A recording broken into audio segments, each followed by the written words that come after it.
Welcome back. A new report released just moments ago shows the tremendous impact and growing importance of the U.S. Latino community in the U.S. economy.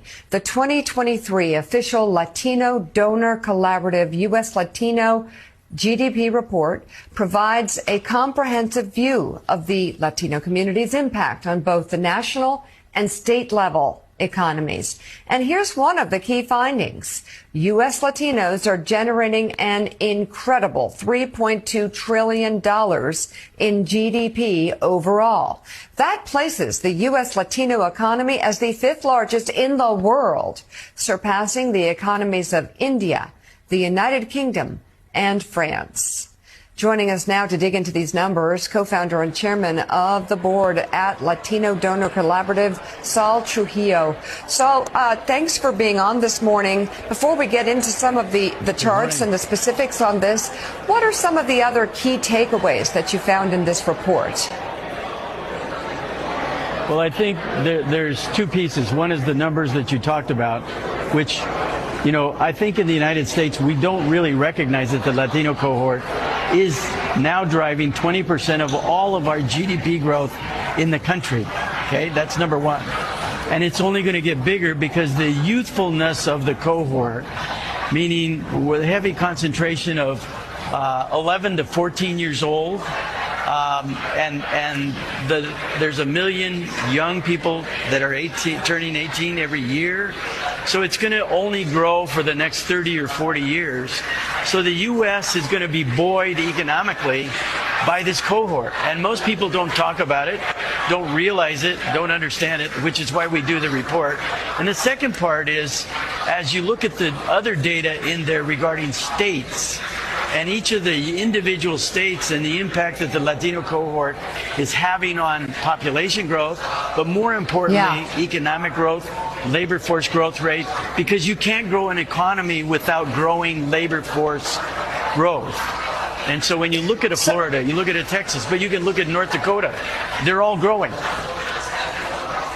And if we can also look at what the report found in terms of U.S. Latinos and income and purchasing power, and what the results you found there mean.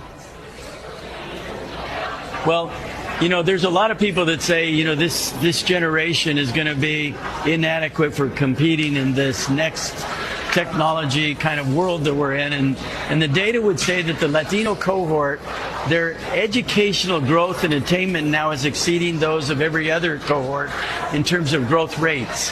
And then secondly, in terms of income, this cohort now has the highest income growth of any cohort in the United States. So educational attainment is now leading to income growth. And the youthfulness is what's going to be big, because it's 65 million people today, but just based on birth rates, not immigration, on birth rates, it's going to grow to 100 million people, which will means it's going to help buoy those of us that are baby boomers. I'm a baby boomer. As people go into Social Security and all the things that are running out of support, well, we have another wave of growth that's here, but we have to feed it.